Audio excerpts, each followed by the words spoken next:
porque hoje é muito rápido, então você consegue uma mensagem muito rápido, você consegue fazer as coisas muito rápido.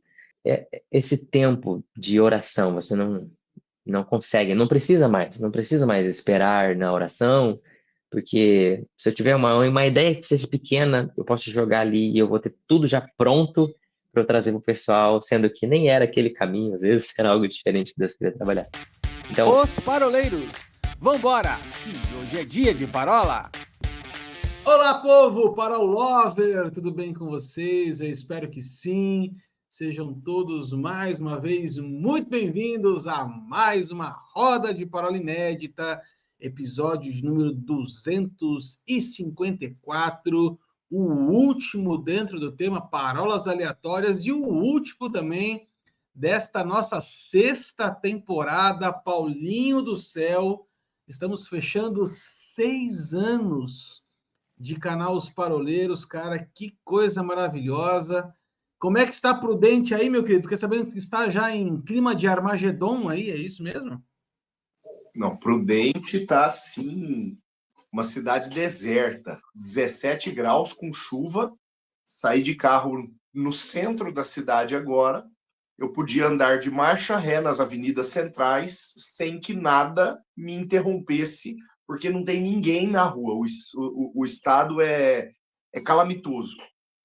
Meu Deus do céu. Se tivesse uma temperatura abaixo do inverno no chuveiro, certamente todo mundo aí estaria ligado com o chuveiro no menos inverno ainda, né? Temperatura fogueira, né?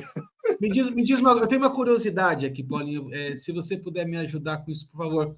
Qual que é a sensação que você tem de dormir de meia? Me explica, cara. Eu nunca entendi bem isso aí.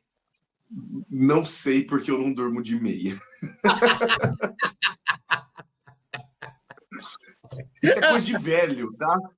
Dormir de meia é coisa de velho. Dormir de meia. Bom, brincadeiras à parte, nós estamos hoje aqui. Quando o nosso mente brilhante estiver aqui, você pergunte para ele isso.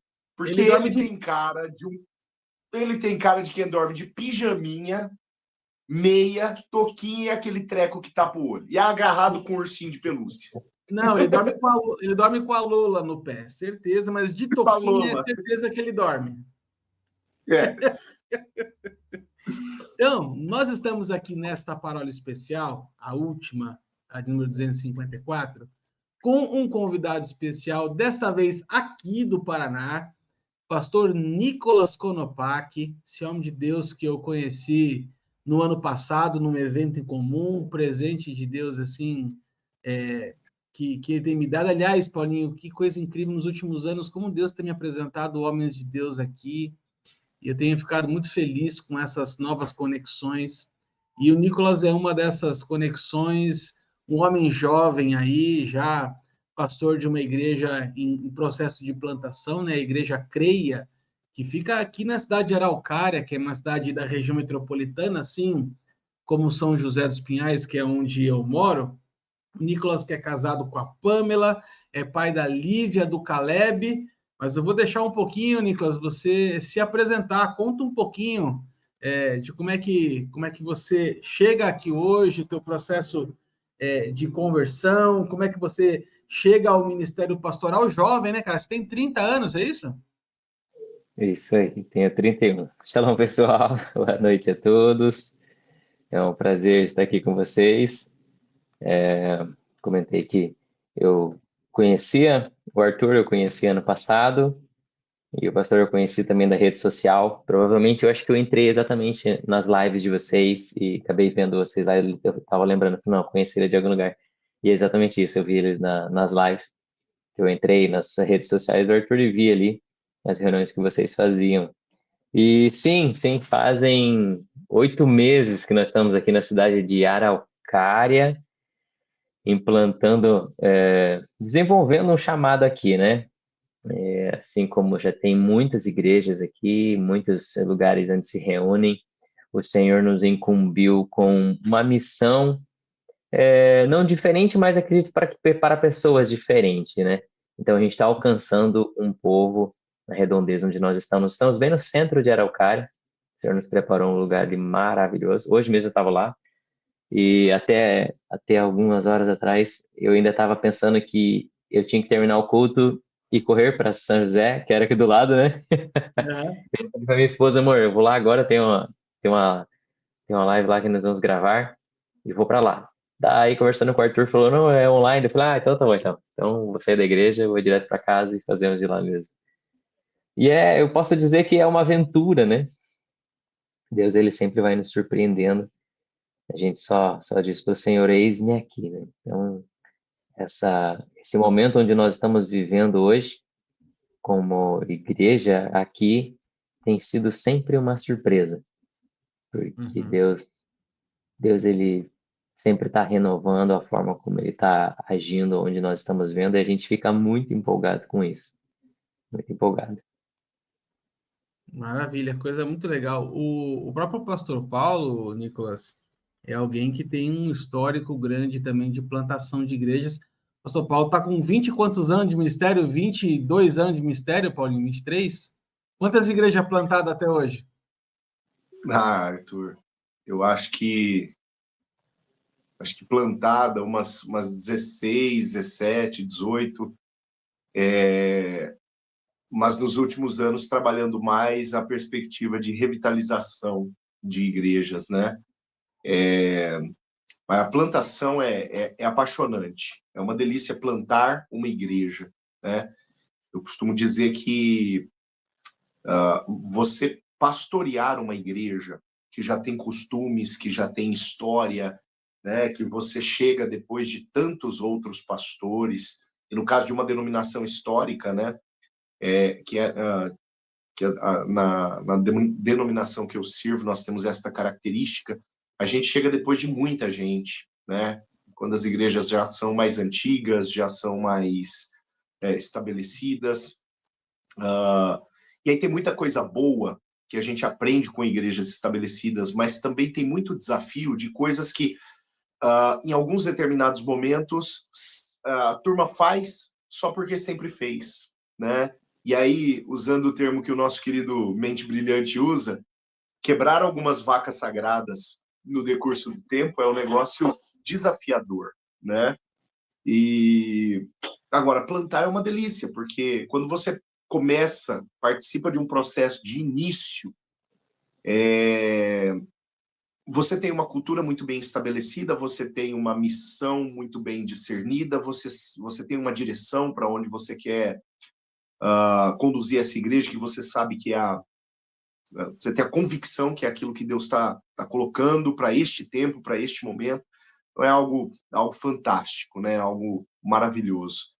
Então, que Deus lhe ajude e lhe capacite, pastor Nicolas, nesse processo de plantação. E deixa eu aproveitar e fazer uma pergunta para você.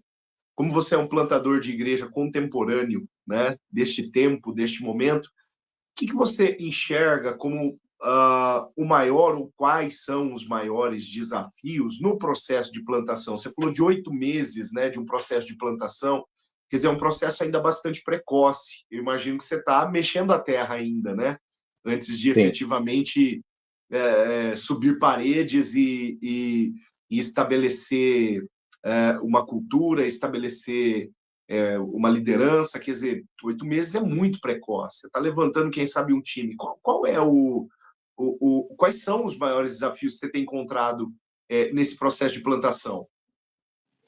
Vamos lá. Hoje mesmo, você falou levantar a parede, hoje mesmo, antes de iniciar a nossa reunião, hoje o nosso culto lá, eu estava com um rapaz de construção, porque nós vamos levantar algumas paredes lá, vamos aumentar algumas áreas dentro da igreja lá, fazer recepção. Então, como é uma plantação, tá tudo do zero ainda, a gente está arrumando som, está arrumando tudo isso ainda. E aos pouquinhos a gente vai fazendo isso. Então, o desafio um desafio grande nessa plantação é você conseguir todo esse, não seria o repertório, seria toda essa parte de financeira de início para deixar tudo pronto para daí começar as atividades e começar a convidar. Mas a gente está indo com o que a gente tem, a gente faz com o que a gente tem. A nossa igreja, a gente, antes de ser uma igreja, nós éramos uma banda. Nós ministrávamos em igrejas, nós íamos para tocar e ministrar.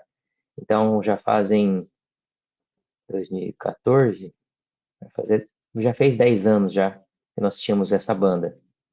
E para nós abrirmos o ministério que nós estamos hoje, nós abrimos com os pastores que caminham conosco há 16 anos. Nós abrimos com uma comissão e, e eu e a minha família, minha esposa, assumindo a parte de pastoreamento do rebanho. Então, nós abrimos já com uma liderança, que nós já tínhamos conhecimento, já sabíamos, já conhecíamos a índole, já sabíamos como eles se comportavam, já sabia como eles eram, e eles sabiam como nós éramos. Então, foi um grande testemunho, uma grande experiência de Deus, nós estando em outro ministério, e Deus vindo e dando uma revelação através de um sonho, que essa criança, que é a igreja hoje, ela precisava nascer em um tempo oportuno, e que se não nascesse, ela iria morrer dentro de nós. Esse foi o sonho, e Deus falou para nós, é agora, tem que ser agora, senão ela vai morrer. Então, minha esposa acordou e falou, amor, vamos abrir a igreja.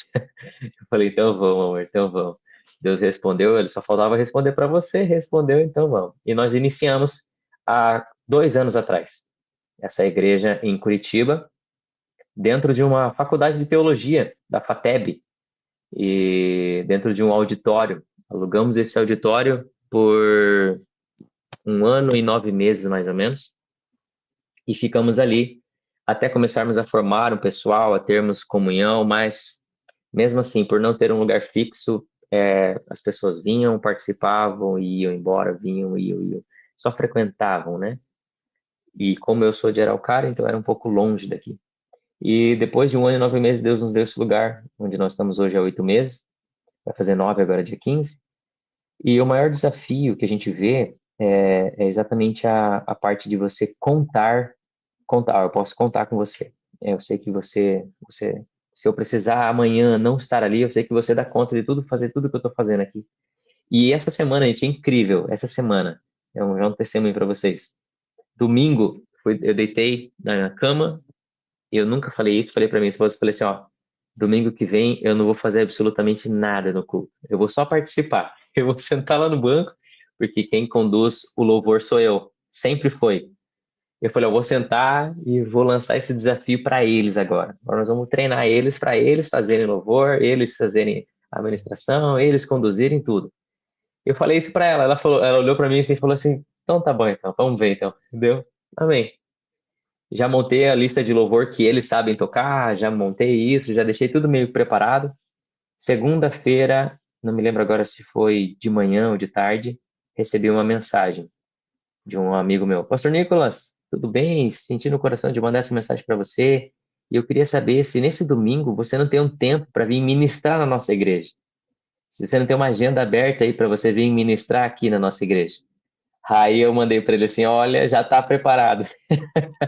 A palavra já está preparada, o pessoal já está preparado. Durante todo esse tempo que nós abrimos a igreja, eu nunca saí, nunca. É a primeira vez que eu falei que eu não ia fazer nada. E Deus foi lá e, ó, tua agenda, pum, vai lá agora ministrar em outro lugar que eles estão precisando de palavra.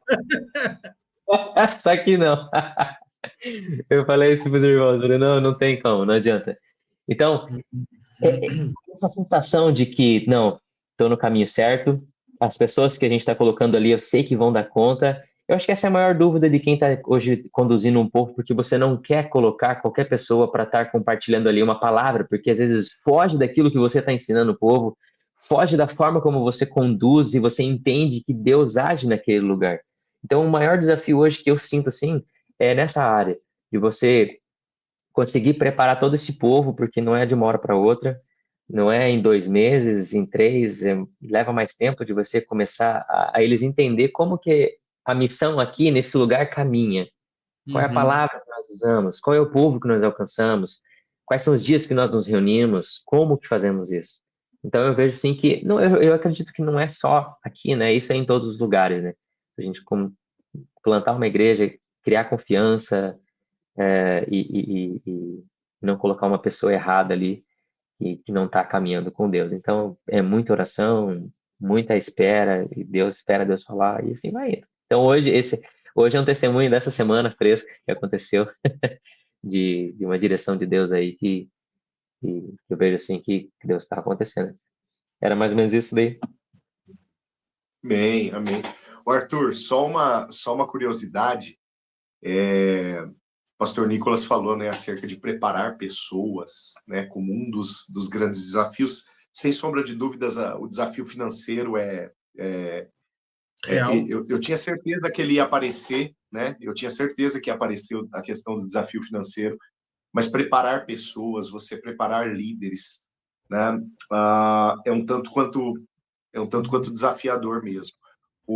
Tem uma pesquisa do CTPI, né, do pastor Ricardo Agreste,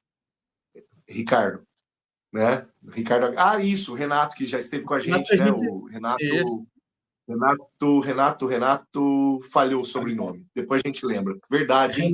Mas, enfim, Renato Camargo. Renato Camargo. Esse Né? mesmo. Então, mas tem uma pesquisa que o CTPI fez que diz o seguinte: para você plantar uma igreja, a média de plantação de tempo, né, de intervalo que você precisa para plantar uma igreja, treinando pessoas de uma cultura, estabelecendo uma boa liderança que te seja leal e que seja leal à visão que que você recebeu e está estabelecendo junto com eles, plantar um lugar, né, estabelecer um endereço, tudo mais. Isso leva a média de 5 anos, né? Então, por isso que eu falei, 8 meses é um embrião, né, ainda em um processo bem recente, né, e ainda bastante precoce, no sentido de toda a estrutura que é necessária para que a gente viva uma cultura de igreja crescente, multiplicadora, né, com a liderança concisa. É um milagre, pastor Nicolas, você, com 8 meses, poder num domingo dizer tchau, né? É um milagre. Agora, essa mesma pesquisa, Arthur, olha que curiosidade, ela diz que quando nós chegamos em uma igreja que já está plantada, que já está viva, que já tem os seus programas, já tem sua liderança, já tem os seus costumes, já tem os seus vícios, para mudar o costume dessa igreja leva cerca de 10 anos. Meu Deus, é o Então, dobro do tempo. a plantação, 5 anos. Uma transição, cerca de 10 anos, o dobro, né? Então, só a título de curiosidade, estes números aí, Arthur. Bom, vamos engatar a marcha aqui no nosso assunto principal da parola de hoje.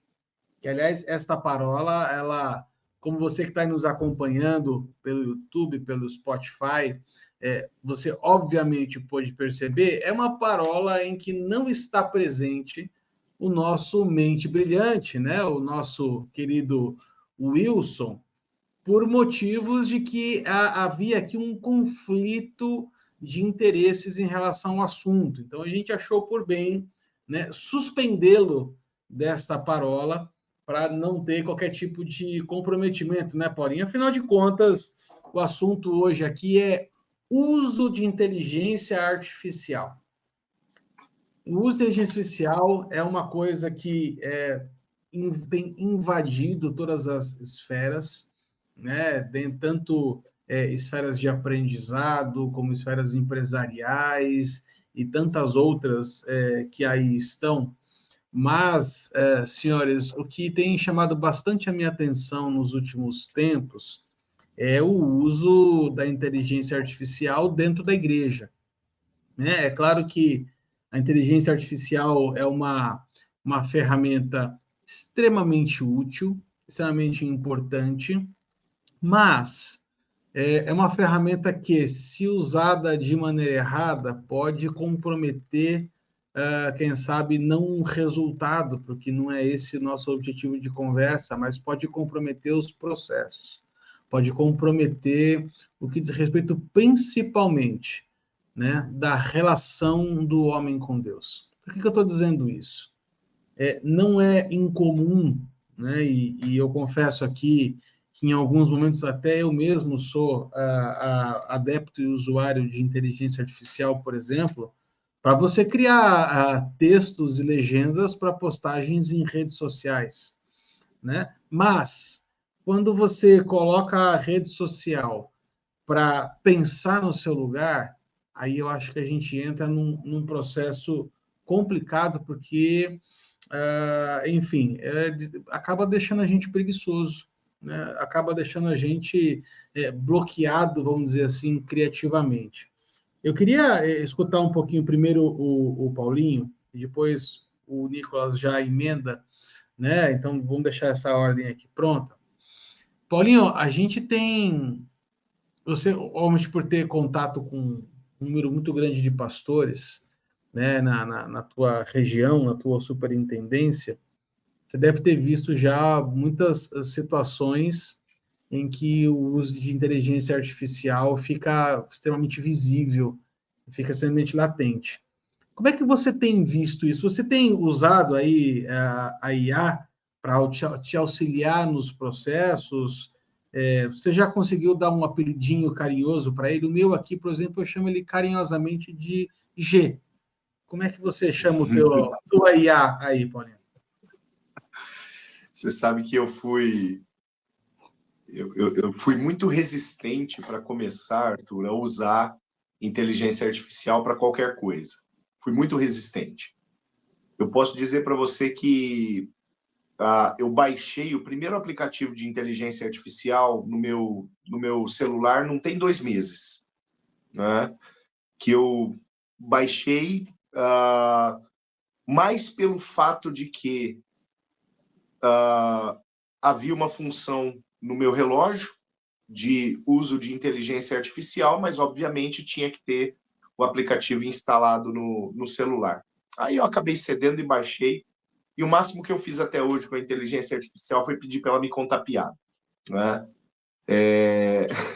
Então eu sou um péssimo exemplo no que diz respeito ao uso de inteligência artificial. No entanto, em cima daquilo que você perguntou, você sabe que quando tudo isso começou, a questão do uso da inteligência artificial e até mesmo algumas denúncias obviamente, estou falando de algo macro, né, coisa que a gente vê na internet, denúncias de pastores falando acerca de sermões preparados por inteligência artificial e modelos de cultos preparados com a finalidade de, sabe, despertar dopamina no povo e tudo isso, né, usando da inteligência artificial. Lá atrás eu reuni um grupo de pastores dentro de um ambiente de pastoreio de pastores e falei com eles acerca da diferença da inteligência e da sabedoria. Você sabe que as duas palavras hebraicas, elas aparecem no Antigo Testamento. Só que a palavra inteligência, no sentido de intelecto, ela aparece cerca de 3 dezenas de vezes, 30 vezes, mais ou menos, no Antigo Testamento inteiro. Enquanto a palavra sabedoria, ou seja, aquilo que eu aprendo se tornando algo prático, passando pelo processo hermenêutico, sendo de fato algo transformador, a palavra sabedoria aparece quase 220 vezes. Então, enquanto a palavra inteligência, 7 vezes mais, né, a palavra sabedoria aparece. Me parece que a importância que a Bíblia traz não diz respeito ao intelecto, mas não diz apenas respeito ao intelecto, mas diz muito mais respeito ao quanto aquilo que eu aprendo é capaz de transformar a minha prática. E quem sabe aí a gente tenha um ponto de partida ao déficit que a inteligência artificial pode proporcionar. Aquilo que eu não absorvo intelectualmente, eu também não tenho condições de transformar em ação, em conduta, em caráter. Né? Para que eu absorva algo intelectualmente, obviamente eu preciso construir. A nossa mente, ela funciona num sentido de concatenar informações, organizar informações, né? Sistematizar informações, sistematizar pensamentos. Tanto que a própria palavra do Senhor, uma vez que lida, compreendida, aplicada, nós damos o nome de todo esse processo de formação, de aplicação, nós damos o nome de doutrina. Né? A gente chama isso de doutrina, uma doutrina bíblica sobre salvação. Então, os passos para a salvação. A partir do momento que eu me relaciono com a palavra, construo um pensamento de formação, estou um pensamento sobre salvação, eu estou construindo uma doutrina. Então, eu estou construindo algo praticável. Aqui existe uma sabedoria sendo constituída, muito mais do que uma inteligência baseada em mera em meras informações, né, em um mero conjunto de informações. Então, quem sabe o grande risco, né, nos nossos dias, no uso exagerado, e aqui eu não quero de maneira nenhuma descartar a ferramenta, né, mas o uso exagerado da ferramenta que me faz evitar pensar, vai me fazer evitar construir, e por consequência, eu também não vou ter condições de transformar aquela inteligência que não é minha em sabedoria, justamente pelo fato de não ser minha. Eu não a construí, eu não a alcancei. Ela veio para mim de mão beijada, né? Por que a palavra diz, Jesus, no processo de ensino sobre discipulado, Mateus 28, 19 e 20, ele fala para ensinar a guardar todas as coisas que ele tem ordenado? Justamente por conta disso. Para que os discípulos não fossem meros escutadores. É como Tiago fala no capítulo 2 de sua epístola. Sejam praticantes da palavra e não apenas ouvintes, né? Porque o ser ouvinte não constitui um discípulo. O ser ouvinte não forma um discípulo. O que forma o discípulo é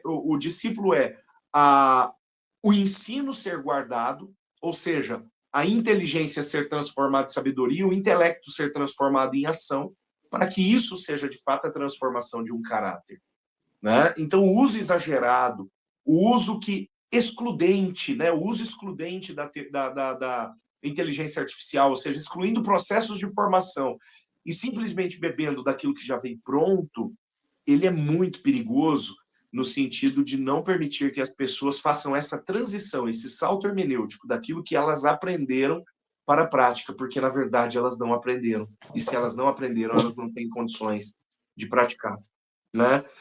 Então, assim, respondendo sem responder o que você me perguntou, porque você me perguntou, né, no meio aí pastoral e tal, antes mesmo da gente começar a vivenciar essa realidade, eu tive uma conversa, né, com grupos de pastores, não foi apenas um, não, mas pelo menos uns 3 grupos em pastoreio de pastores, falando exatamente disso. Gente, no dia que a inteligência não se transformar em sabedoria, nós perdemos o porquê da busca por intelecto, né? Perdemos o motivo. Agora, a partir do momento que a gente entende que o intelecto ele tem sua importância, mas ele precisa ser transformado em prática, ele precisa ter esse salto hermenêutico, pronto, a gente aprende, inclusive, a usar as ferramentas de uma forma coerente, correta, e que seja corroborativa, né, aos nossos processos de crescimento na palavra do Senhor, Arthur. Vamos falar um pouquinho, então, como é que a gente tem trabalhado. Eu trabalho com IA dentro do meu serviço e, consequentemente, a gente traz isso dentro da igreja. E uma das ferramentas que eu gosto muito de usar para IA, quando a gente vai ministrar, porque eu ministro muito para as crianças. Então, sempre quando a gente faz um tema, a gente está ministrando como é que como é que eu vou gravar isso neles? Aí eu jogo na IA, viu? IA, eu preciso de uma brincadeira desse tema aqui. Pá, ela me dá uma brincadeira ali, a gente vai usando. Então a gente usa a ferramenta para ela complementar aquilo exatamente que Deus está colocando em nossos corações. A gente não cria dela, né? Ah, me dê um tema hoje para eu ministrar. Me dê um tema e ela vai dar qualquer coisa. Então, esse é um temor que a gente tem que ter em usar a IA, e não esperar dela, né, a sabedoria para trazer para o pessoal hoje no culto.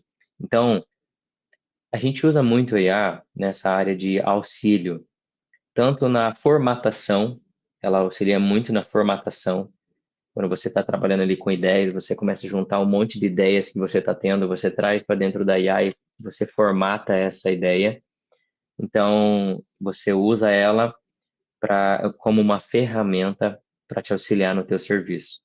Então, a gente vê um grande êxito nessa área, né? Com os jovens também tem sido muito, muito bom.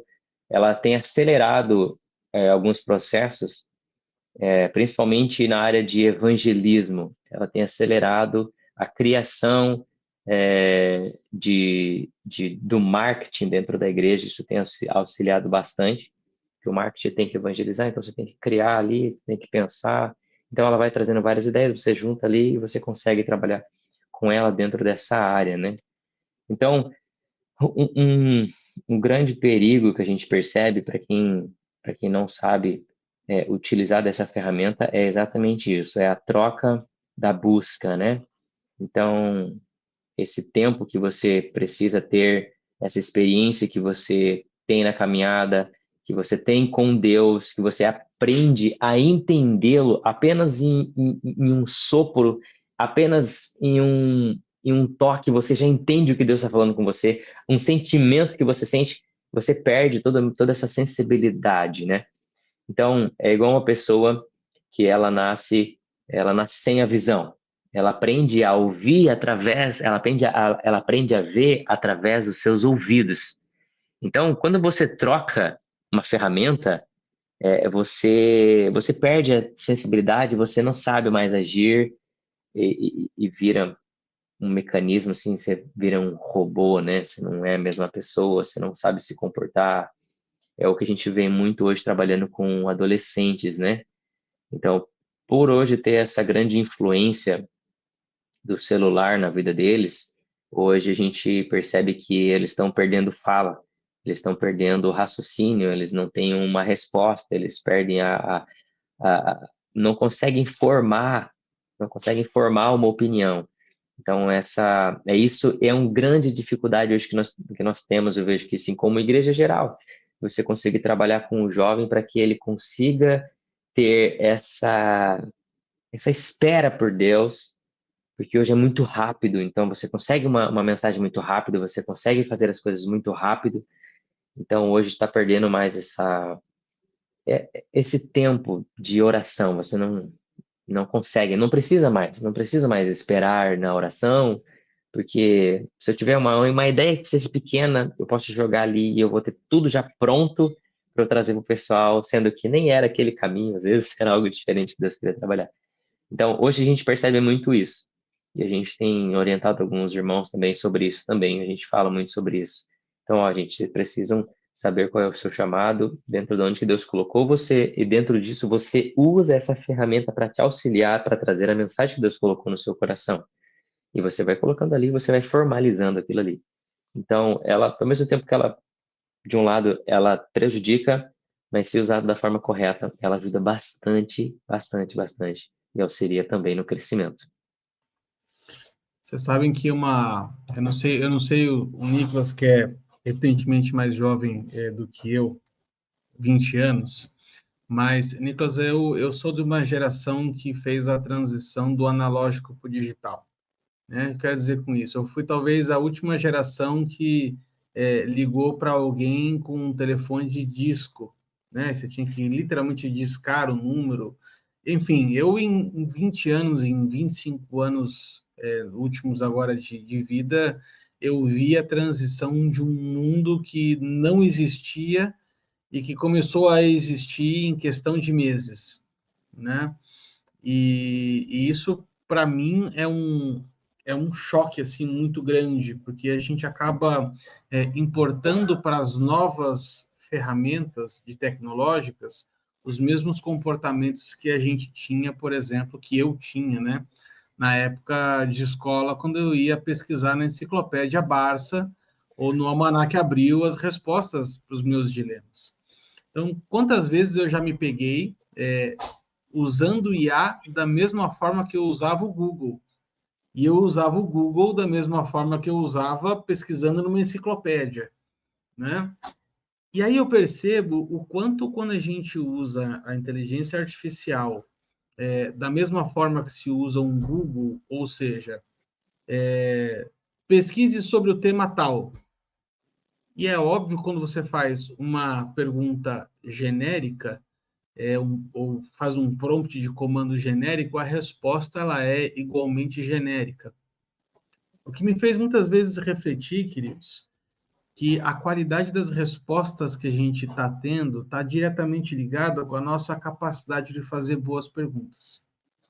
Uhum. Aí eu vejo o quanto, quando a gente abre mão de pensar de forma crítica, de forma lógica, de forma construtiva, a gente perde a capacidade de fazer boas perguntas, né? Porque, de fato, o que eu percebo é que o mundo, ele está ansioso por respostas, mas o mundo sempre foi movido a boas perguntas, né? E a inteligência artificial, eu acho que tem sido usada muito aquém do que poderia, mas muito disso é responsabilidade de nós, usuários, e talvez estejamos usando perguntas extremamente genéricas, fazendo prompts extremamente genéricos, né?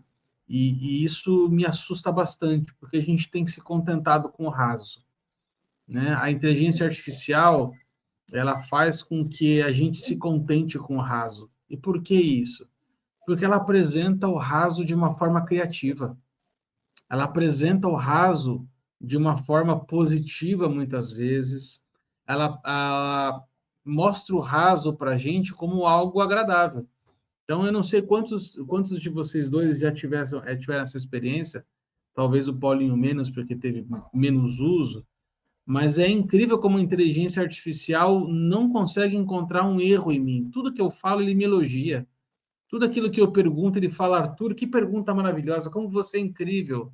Arthur, essa questão realmente toca no cérebro. Cara, a inteligência artificial me faz acreditar que eu sou um cara bom, velho.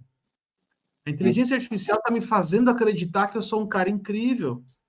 A inteligência artificial está me fazendo acreditar que eu não preciso dela, porque tudo aquilo que eu preciso é só uma questão de organização, porque, afinal de contas, todos os questionamentos que eu faço são maravilhosos, né? O que vai muito na contramão do que, de fato, é o uns aos outros no Evangelho. Paulinho? Acho que o nosso próximo tema das próximas parolas vai ser o uns aos outros, mas a inteligência artificial está tirando da gente, tirando dos relacionamentos, principalmente, a parte da correção, a parte de você simplesmente falar assim, cara, esse caminho não é esse caminho está errado. Vamos dar um exemplo? Eu estava pesquisando um tempo atrás e estava trazendo de volta essa pesquisa, enquanto vocês falavam, da história de uma capela na Suíça, chamada Capela de Pedro, na cidade de Lucerna. Eles fizeram um experimento lá, onde dentro de um confessionário, eles criaram um avatar de Jesus criado por inteligência artificial. E esse rosto de Jesus, esse avatar de Jesus, interagia com conversas, entre aspas, inteligentes, baseado nos inputs que as pessoas iam colocando dentro do seu confessionário. Cara, isso me deixou de cabelo arrepiado, porque da mesma forma que ferramentas como essa estão sendo disponibilizadas para você, entre aspas, né, falar com Jesus, existem pessoas que estão usando inteligência artificial para fazer terapia, para criar um agente de psicólogo, de terapeuta, de tantas outras ferramentas, né, de gestão de emoção e de inteligência emocional. Mas, queridos, eu vejo o quanto isso tem sido prejudicial nos relacionamentos. Porque a inteligência artificial está tirando essa característica do contraponto, essa característica de trazer você à realidade, né? E isso é uma coisa que tem me preocupado muito, Paulinho. Assim, inteligência artificial substituindo os relacionamentos reais, sabe? E quando você fala desse lugar raso que a inteligência artificial nos mantém, se nós não somos profundos, ela não nos traz respostas profundas, né? Você sabe que a minha primeira formação é na área de tecnologia, embora eu não seja alguém que se aprofundou na tecnologia lá em 1999, coisa do século passado, milênio passado. Então, a tecnologia da qual eu estou falando já não é mais sequer considerada tecnologia, né? Mas a minha primeira formação é na área de análise de sistemas. E eu me lembrei, enquanto você falava, Arthur, de um professor que eu tive, professor na área de programação, e ele dizia assim, o computador é burro. Ele falava, eu me lembro, no primeiro semestre, uma das primeiras aulas, ele disse assim, todo computador, vocês acham um computador maravilhoso, mas o computador é burro, né? E aí todo mundo ficou assim. Estou falando da época que a gente operava um IBM 586, 512 megas de disco, de HD, 512 megas de HD, né? Então, era um dinossauro aquilo, internet de escada e tal. E ele fala, vocês acham isso maravilhoso? Mas isso daqui foi programado. Isso, aquela telona, né, gigante. Eu tenho um aqui de relíquia. E ele dizia assim, ele só faz aquilo que homens programaram ele para fazer. Então, homens são mais inteligentes do que as máquinas. Né? Beleza, frase de Charlie Chaplin, né? Os homens são mais inteligentes do que as máquinas. E tranquilo, teoricamente deveriam ser. Agora, quando você fala dessa curva, Arthur, muito rápida, do analógico para o digital, essa curva muito rápida da Barça para o chat GPT, né? E eu digo muito rápida porque, como você disse, a nossa geração folheou Barça, né? A minha última mudança, quando eu saí de Dourados e vim para Presidente Prudente, há 12 anos atrás, eu me desfiz da Barça, me desfiz da Delta Larousse, de um dicionário enciclopédico que eu não me lembro, né? Eu me desfiz, cara. Levei num sebo lá em Dourados e com lágrimas nos olhos eu me desfiz daquilo, que aquilo me acompanhou durante a minha adolescência. Foram meus colegas de pesquisas, sabe? Pecado. No período escolar, né? Então, assim, levei e para não trazer, porque já não cabia na minha biblioteca. E no final das contas,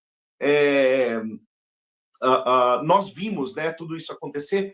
No entanto, esse processo de artificialização daquilo que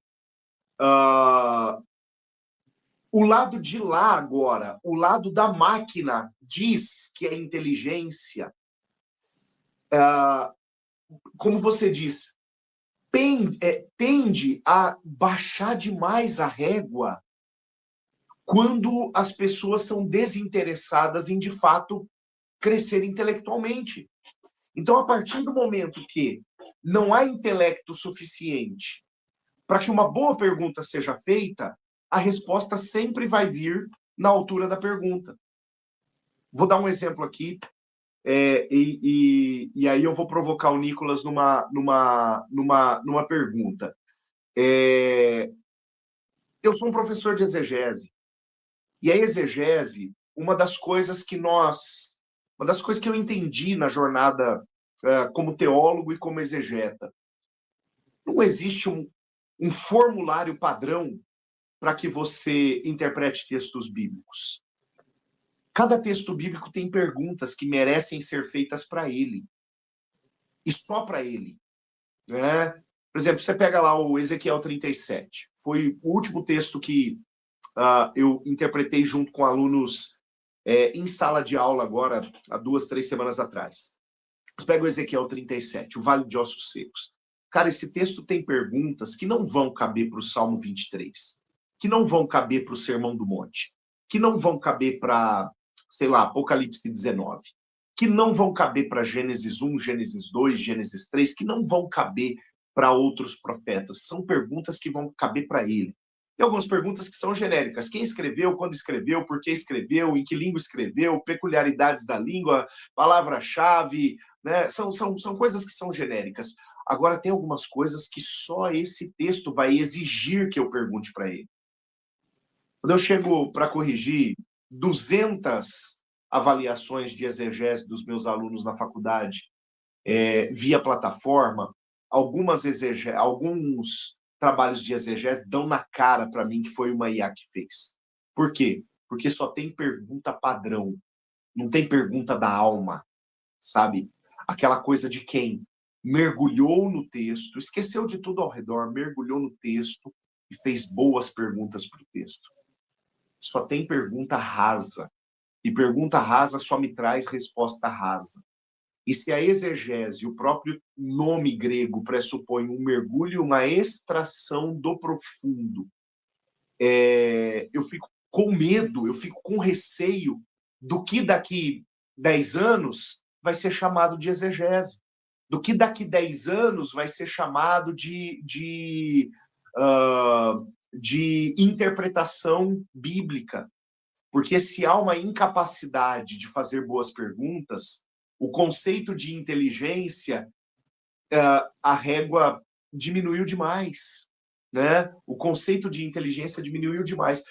Pastor Nicolas, deixa eu te provocar com uma pergunta aqui. Você que usa da ferramenta, e como você disse, né? Você supre a ferramenta com informações para extrair da ferramenta auxílios, né? Eu acho que esse é o uso correto, quem sabe esse é o uso que muitas pessoas deveriam aprender, porque você tem conteúdo para fazer perguntas inteligentes para que a ferramenta te traga respostas inteligentes. Por outro lado, você julga, quem sabe, perigoso que a ferramenta, a inteligência artificial, ela não venha servir em algum momento de um agente limitador no que diz respeito aos resultados que você deseja imprimir junto com o teu povo, com a tua igreja, no sentido até, eu acho que você até passou por isso, mas eu queria que você aprofundasse, no sentido até de te dar uma ideia melhor do que a sua, sabe? Oferecer para você uma ideia que, no final das contas, vai tirar você de um projeto original. Será que eu me fiz entender? Deu para entender isso? Deu para entender, sim. Isso daí é constante. Quando a gente trabalha com a IA, é exatamente isso, gente. Ela vai dar sempre o raso, ela sempre dá algo ali por cima, coisa assim que nós já sabemos aquilo ali. Ela só maqueia de uma forma diferente, contando uma história, mesma história, com a mesma coisa, mas de uma forma diferente que vai trazer uma emoção. Como eu trabalho na área da música, a gente sabe que tem notas que a gente toca que vão produzir uma emoção diferente se você tocar outra nota. E na pregação é a mesma coisa. Você pode contar duas histórias diferentes. A forma como você conta vai ser totalmente diferente de uma da outra. Você pode colocar emoção em uma e outra não. Então, a gente monta essas coisas, a gente joga as ideias ali, ela formula para você, ela formata para você, só que ao mesmo tempo que você vai lendo ali, você vai vendo, não, mas olha, dá para ir mais longe nisso aqui, não é só isso aqui, e é mais do que isso aqui. Então, a gente utiliza ela só para te dar essa linha, mas a gente pega essa linha que ela deu e a gente vai, às vezes nem termina que a gente, tudo que a gente lançou de conteúdo ali, né, a gente não chega nem na metade de tanto que a gente já pegou outra coisa, já juntou e já foi falando. Isso acontece muito, ela é muito básica. Ela é muito básica. Ela vai pegar tudo aquilo que já é criado.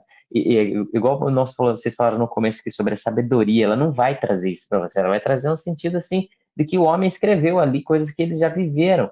E o texto, ele é uma revelação. Cada vez que você lê o texto, ele vai se revelar para você de uma forma diferente. Toda quarta-feira, nós temos leitura da palavra lá na igreja. Nós estamos com o intuito de ler a Bíblia com os irmãos todos juntos. E uma irmã falou para nós assim: Nossa, agora eu estou lendo no livro de Provérbios e agora que tá. Eu já li várias e várias vezes, mas agora fez sentido para mim que eu estou lendo aqui. Eu falei, porque você agora está vivendo isso. Então agora você vai interpretar de uma forma diferente. Então você vai conseguir extrair do texto aquilo que vai tocar em você e aquilo que Deus quer comunicar. Então é exatamente isso. A forma como você está vivendo hoje vai influenciar total na forma como você prega e no que você está lendo, como você se relaciona com as escrituras e também com a inteligência artificial. Então a gente precisa ter muita atenção na hora de você usar a inteligência artificial para que exatamente não fuja da palavra que Deus te deu, porque a palavra ela vem com um objetivo e a gente precisa comunicar esse objetivo que Deus está colocando ali naquele momento. Senão, a gente perde a ministração e não acontece nada, absolutamente nada. As pessoas vão falar da igual que eles sempre falam, nossa, entrei e saí da mesma forma. Mas é porque não teve o poder de Deus ali, não teve a revelação do Espírito, a pessoa não sentiu nada, não era aquilo, foi o homem que conduziu ali. Acho que, em suma, Arthur, enquanto ele falava, eu estava lembrando aqui do comecinho do Evangelho de Lucas, os primeiros 4 versículos de Lucas, que Lucas fala, né, aquela dedicatória para Teófilo, que ele fala assim, eu estive com testemunhas oculares, eu ouvi, eu li e organizei tudo aquilo que eu vi a respeito de Cristo, para que você, Teófilo, tenha informações complementares e organizadas acerca do Jesus que eu estou te ensinando. Quer dizer, Lucas ele fala acerca das suas fontes de informação em cima de algo que ele queria descobrir, que era Cristo, para poder transmitir para o Teófilo. Eu acho que, em suma, pastor Nicolas, aquilo que você falou e aquilo que eu julgo que seja o meu entendimento também, é uma das fontes, né? Uma das fontes que nós podemos ter dentro de um processo de formação, dentro de um processo de organização, dentro de um processo de preparo, né? Seja de uma interpretação, de uma pregação, de um estudo, ou seja o que for, é uma das fontes. O problema, Arthur, julgo eu, é quando isso se torna a fonte, a inspiração, o ponto de partida, porque aí a gente corre o risco, né? E aí cai naquilo que eu coloquei como minha crítica, né? O que vai ser exegese daqui 10 anos, né? Quando já não houver mais a curiosidade, eu chamo de ciência do curioso, a exegese, né? Quando já não existir mais a curiosidade de mergulhar no profundo, e só existir a capacidade de fazer, né, para um chat, para um outro dispositivo, escuta, ferramenta, me fala aí sobre esse texto, algumas coisas, algumas informações complementares acerca dele. Sabe, sem um ponto de partida, sem usar isso como uma entre outras fontes, né? Eu acho que aqui a gente está casando as informações, Arthur. Cara, enquanto vocês estavam falando, você me trouxe um texto aqui, Paulo, e Nicolas. Carta do apóstolo Paulo aos Efésios, capítulo 1, versículo 17. Ele vai falar assim: eu oro para que vocês tenham um espírito de sabedoria e de revelação. Enquanto o que me parece que o tema da IA que nós estamos falando, ela é baseada em inteligência e informação. Então, ao invés de ter inteligência e informação, nós precisamos orar por sabedoria e revelação. Porque a nossa caminhada com Deus, ela é baseada em revelação, muito mais do que em informação. A forma como a palavra se revela, a forma como Deus se revela, é o que vai determinar a forma como nós caminhamos. Né? Eu tive em Prudente em setembro do ano passado, ministrando nos 102 anos do aniversário da igreja lá, e eu estava revisitando essa ministração essa semana, e eu falei exatamente sobre isso, né? Você pode buscar uma série de informações, você pode ter todas as estratégias necessárias para fazer alguma coisa, mas se de fato Deus não te revelar o que ele tem para esta situação, para este projeto, para esta igreja, não tem estratégia humana que seja capaz de fazer acontecer. Nós precisamos orar para que o Espírito nos revele exatamente. E eu acho isso fantástico. Eu vou trazer aqui a minha última fala nesse sentido. Eu tenho na memória um vídeo, eu estava até pesquisando aqui agora há pouco, um vídeo que chamou muito a minha atenção uns meses atrás.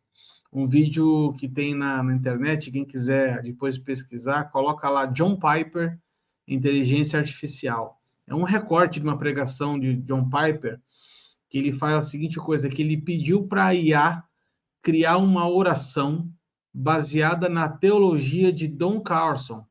E ele disse lá que em 3 segundos a IA respondeu com uma oração. Eu quero ler essa oração para vocês. A IA respondeu assim: gracioso Pai, nós rendemos diante de Ti, ó soberano Senhor da história e da redenção. Desde a eternidade era Teu plano derramar graça sobre pecadores imerecidos, através do sangue do Seu Filho amado. Nós Te louvamos pela glória da Tua misericórdia imerecida, sem medida, manifesta em Cristo crucificado e ressurreto. Que as nossas vidas, redimidas e santificadas pelo Teu Espírito, sejam vasos de louvor para a riqueza da Tua graça. A Ti seja dada glória, para sempre e sempre. Amém. E aí ele fala assim, cara, que oração maravilhosa. E a pergunta que fica no ar é: isso é adoração? De fato, isso é só um texto bonito para ser lido? Ou isso de fato é uma oração? Porque máquina não ora, máquina não adora. E a minha preocupação é que, assim como o Nicolas falou, né, e o Paulinho também, é que nós estejamos reduzindo as nossas expressões de fé até por meio de textos prontos como esse, que de fato são palavras muito bonitas, que revelam de fato a grandiosidade e a misericórdia de Deus, mas não foi algo que brotou do nosso coração, foi algo que brotou a partir de um prompt. E isso realmente é algo que precisa chamar a nossa atenção, né? Eu gosto de uma fala de vários pastores que eu já ouvi sobre isso, e eu vou adaptar esta fala para isso que eu acabei de dizer. E o pastor fala assim: se diante de um problema financeiro, a primeira atitude sua é ligar para o gerente ao invés de orar, você já começou pela solução errada. E aqui a gente aplica para a inteligência artificial, por exemplo, na criação de uma palavra, ministração, um sermão, uma oração, o que quer que o valha. Se antes de orar, você acessa o chat GPT para ver o que o seu agente hermenêutico vai te responder, então você já começou pelo caminho errado, né, Paulinho? Então, Arthur, quando você falava, né, a oração que o John Piper, né, pediu para ir preparar, eu até fiquei pensando aqui, quando termina a oração a gente fala amém ou não, né? É. Porque só que aí me veio uma autocrítica aqui, cara, que eu preciso transmiti-la. Lembra aquela passagem que as crianças vão chegando perto de Jesus, os apóstolos repelem as crianças, Jesus fala, deixa vir, porque da boca das crianças é que sai o verdadeiro louvor, né? E aí eu fiquei pensando aqui, ouvindo você falar e perguntando para o Espírito Santo, o que o senhor quer dizer com isso? O Espírito Santo colocou, as crianças não são mecânicas, vocês são. Você adulto é mecânico. Eu fiquei pensando, Senhor, eu sou uma IA, porque eu faço o que faço baseado em estímulos que eu já tenho, né? As crianças não, as crianças elas são autênticas, elas não têm reservas e muitas vezes nós somos, né? Aquilo que nós produzimos é fruto das reservas que nós temos, é resultado dos conceitos e preconceitos que nós carregamos. Você sabe que tem uma oração, o Arthur, quando eu pastoreei o Arthur há 20 e tantos anos atrás, eu já fazia essa oração, não sei se você vai lembrar, Arthur, mas sempre que eu vou começar uma palavra, sempre que eu vou pregar, a oração é a mesma. Se alguma palavra que eu quiser proferir for minha, for humana, Deus tem toda a autoridade para arrancá-la da minha boca e calar a minha boca se for necessário, porque eu só quero falar aquilo que é santo, o que é santo eu não posso produzir. Eu só posso reproduzir se o Espírito de Deus estivesse movendo em mim. Essa é a oração que eu faço desde sempre, né? Não de uma forma mecânica, tá? Aqui eu não estou colocando ela como uma manifestação mecânica, mas justamente para que eu não pregue no mecânico, para que eu não pregue na técnica. Tem um testemunho do pastor Hernandes Dias Lopes acerca de um aluno de um instituto teológico no qual ele dava aula, que ele disse que esse aluno era genial, todo mundo queria ouvir esse aluno, professores concorriam para ouvir esse aluno quando ele ia pregar ou ia trazer algum estudo bíblico maravilhoso. E um dia esse aluno procura um dos reitores daquele instituto teológico dizendo, eu estou com um problema. E o reitor diz, por que você está com problema? Ele falou, com as minhas pregações. E o reitor fala, não, cara, suas pregações são geniais, todo mundo gosta de te ouvir. Ele falou, pois é, eu sei que todo mundo gosta de me ouvir, mas eu já não oro para pregar. Eu já não me ajoelho para pregar. Às vezes eu nem me preparo para pregar, porque eu já tenho o conteúdo, eu já tenho a técnica, eu tenho a retórica, eu sei falar, eu sei que eu sou bom. E pelo fato de eu saber que eu sou bom, eu estou deixando Deus de lado naquilo que deveria ser a minha maior expressão de dependência de Deus. O cara se tornou algo raso, no sentido de relacionamento com Deus, embora profundo, no sentido de inteligência. Aí a gente cai lá naquilo que nós falamos no começo. Quando a inteligência não tem a ponte hermenêutica para a prática, ela não se transforma em sabedoria. E o objetivo da palavra de Deus não é mera e exclusivamente inteligência. A letra por si só mata.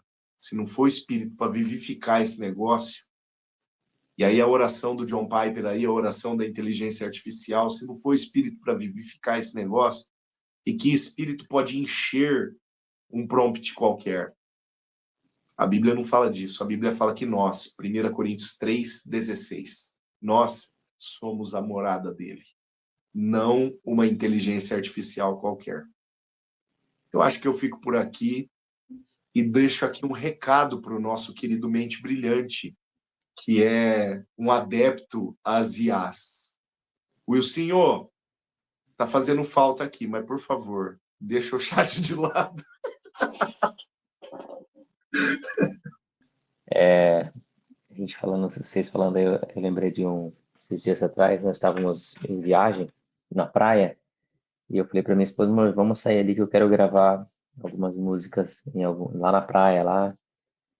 E nós gravamos, e eu gosto muito de evangelismo, gosto muito de estar na rua.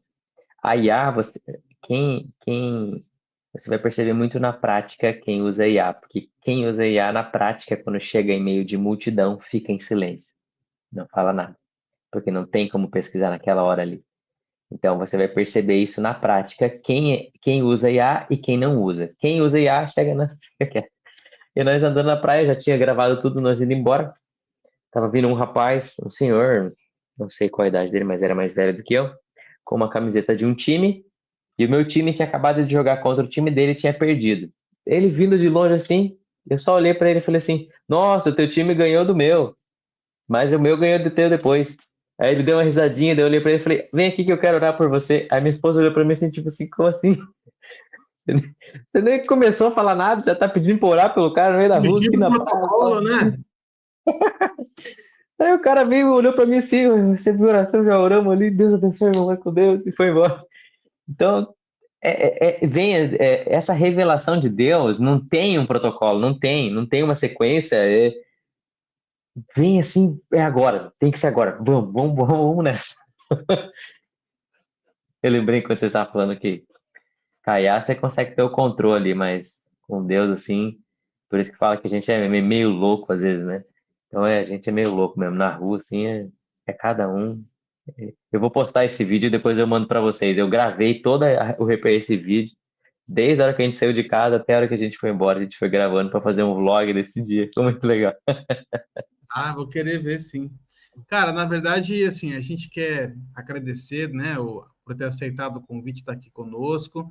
Essa parola está chegando no final, já estamos passando de 1h05 já de episódio, sinal que o papo foi bom, que o papo foi gostoso, que o papo foi produtivo. Então, Nicolas, a gente quer realmente, em nome dos paroleiros, agradecer a tua participação e dizer que depois que a gente convida uma vez, a gente convida 2, 3, tá? Tranquilo. Estamos aí sempre. Maravilha. Então, para você que nos acompanhou até agora, nosso muito obrigado. Chegamos ao final da parola de número 254, a última do tema Parolas Aleatórias e também a última da 6ª temporada do canal Os Paroleiros. Então, se você está chegando agora, acabou de conhecer o canal, entra no nosso site lá, osparoleiros.com.br, você vai ter acesso a todos os 254 episódios por ordem de gravação, separado por tema. Nós já falamos aqui, acho que mais de 42, 43 temas diferentes, muito conteúdo bíblico de qualidade, profundo, para você realmente se debruçar nas escrituras e melhorar aí a tua caminhada com Cristo. Bom, a gente quer agradecer, são 6 anos que nós estamos aqui caminhando juntos, e se Deus quiser, assim que possível, a gente vai dar início à 7ª temporada, assim que as nossas agendas conseguirem se encaixar, a gente está ficando cada vez mais complicado encaixar as agendas. Graças a Deus, os nossos ministérios têm frutificado bastante, têm sido grandes os desafios, mas a gente continua aqui firme e forte, exatamente para poder trazer para você um conteúdo bíblico de qualidade. Fiquem todos com Deus, um grande abraço e até a próxima. Tchau, tchau.